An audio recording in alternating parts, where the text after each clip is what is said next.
ঝিনাইদহ জেলা এবং এই পারে আছে রাজবাড়ী জেলা। ঠিক এই দুই জেলার মাঝামাঝি, বিশেষ করে ষোলকুপা উপজেলা এবং পাংশা কালুখালীর ঠিক মাঝখানে হচ্ছে আমাদের এই প্রিয় গড়াই নদী। এই গড়াই নদীতেই কবি দীপক সাহার রচিত একটি গল্প থেকে আমরা একটি সিনেমা নির্মাণ করেছি, যার চলচ্চিত্রকার হিসেবে ইতিমধ্যে আমি মনে করি যে এই জীবনে একটি সিনেমা করার সুযোগ হয়েছে, সেটা হচ্ছে গিয়ে নদাই।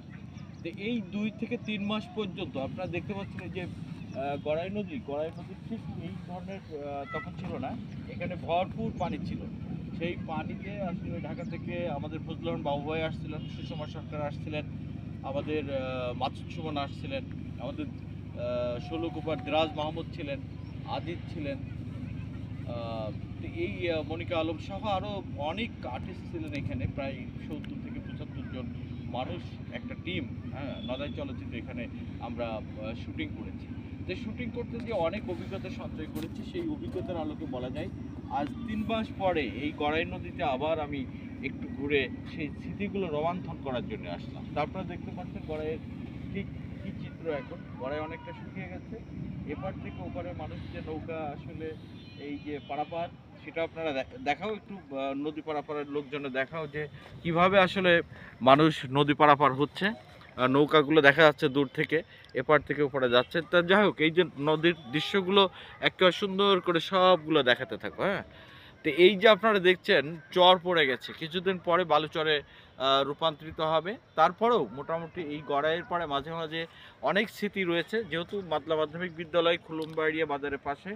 আমার আসলে জীবনের এই ছোটবেলা থেকে এইখানে, বিশেষ করে মাদলা মাধ্যমিক বিদ্যালয়ে আমি লেখাপড়া করেছি, যে কারণেই এই স্মৃতি আমার দীর্ঘ দীর্ঘ সময় ধরে মনে থাকবে। তা আজকে আমি এবং আমার ছোট ভাই বশির আহমেদ, আমরা দুজন এই গড়াই নদীতে ঘুরতে আসলাম, এবং গড়াই নদীতে ঘুরতে এসে আমার মনে পড়ছে যে নদাই চরিত্রের যে কেন্দ্রীয় চরিত্র কাব্যর কথা মনে পড়ছে। এবং কাব্যর বিপরীতে যে মেয়েটি অভিনয় করেছে সে হচ্ছে গিয়ে শিউলি। তো এই বাবু ভাই সহ অনেকেই অভিনয় করেছেন। তো এই গড়াই নদীর চরে আমরা প্রায় 7 দিন যাবৎ শুটিং করেছিলাম। তো 7 দিনের নানা অভিজ্ঞতা এই গড়াই নদীতে আছে।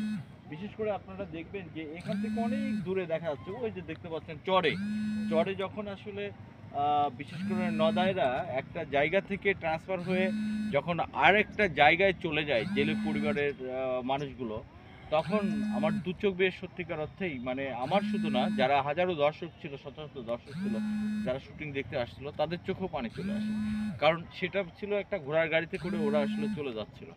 তো আমরা সেই নদাই গল্পটি এখন এডিটিংয়ের প্যানেলে আছে, আশা করি কিছু দিনের মধ্যেই এটা মুক্তি পাবে, সে আশায় ব্যক্ত করে। এবং আমরা এই গড়াই নদীর যে চর, হ্যাঁ, চরের যে ঠান্ডা, এই শীতকালীন মুহূর্তের যে ঠান্ডা আবহাওয়া, পড়ন্ত বিকেল, বিশেষ করে সূর্য ডুবে গেছে, তা এর শত বেদনার মধ্য দিয়েও এই যে গড়াই নদীর চরে ঘুরতে এসে আবার সেই নতুন করে অনুভূতিগুলো তৈরি হচ্ছে, সেই শুটিংয়ের স্মৃতিগুলো আমার খুব মনে পড়ছে যে কীভাবে আমরা শুটিং করেছিলাম। তা যাই হোক, আমরা এলাকার, বিশেষ করে এই যে খুলুমবা এরিয়ার মানুষ, চরপাড়া গ্রামের মানুষ, তারপরে নদীর এপারে যে কাউখলা গ্রামের মানুষ, সবার যে শত প্রচেষ্টার মধ্য দিয়ে আমরা এই কাজটি আসলে শেষ করতে পেরেছি।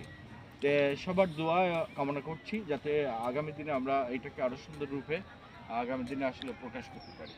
তা যাই হোক, আপনারা দেখতে পাচ্ছেন যে নদীর চরে সারি সারি যে নৌকাগুলো আছে, এই নৌকাগুলো আমরা প্রায় 7-8টা নৌকা নিয়ে আমরা কাজ করেছিলাম। তা সেই নৌকাগুলো বিশেষ করে জয়ন্ত, আমাদের খুব পরিচিত মানুষ, সার্বিকভাবে সহযোগিতা করলো। তারপর কালু, হ্যাঁ, কালু মণ্ডল তো, কালু মণ্ডল আমাদের আত্মীয় হয়, ওনার বাড়িতে, তার বাড়িতে আমরা নতুন করে একটি জেলে পরিবারের যে ঘরের যে অবকাঠামো সেটা করছিলাম। তো সে কালু সার্বিকভাবে সহযোগিতা করেছে, এবং ওইখানেই আমরা বাড়িটা করেছিলাম। তারপরে নদীর থেকে একটু দূরে, 1 কিলো দূরে হবে, একটি বটগাছতলায় আমরা হচ্ছে গিয়ে শুটিং করেছিলাম, সেখানে বাউল গানের একটা আসর ছিল।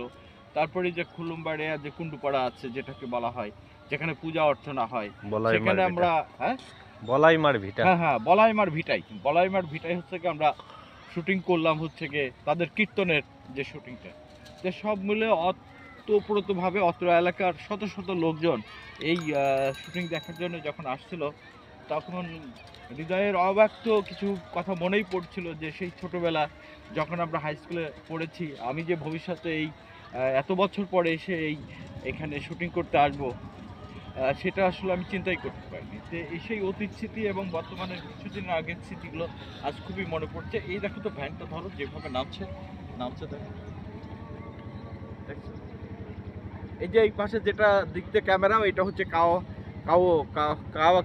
কাওয়াগ্রামের চর বেয়ে মানুষ ভ্যানে আসতেছে আসলে। হ্যাঁ, এখানে একটা ছোট বাজার আছে। এখন এই যে নৌকার অপেক্ষায় আছি আমরা। হ্যাঁ, আজকের মতো এই নৌকার চড়েই আমরা আসলে চলে যাব। এই সামনে যে নৌকাটা আসতেছে, এই নৌকায় চড়ে আমরা আসলে চলে যাব। তা যা হোক, আজকে এই ভিডিওটা ধারণ করলো হচ্ছে গিয়ে ছোট ভাই বশির। তা বশিরকে অনেক ধন্যবাদ, তোমাকে অনেক ধন্যবাদ। সাথে থেকে আজকে অনেক ছবি তুলেছি, অনেক আনন্দ করলাম বিকেলটা ঘুরে ঘুরে। তা সব কিছু মিলে সবাইকে আবারও শুভেচ্ছা জানিয়ে আজকের মতো ভিডিওটা শেষ করছি। ধন্যবাদ সবাইকে।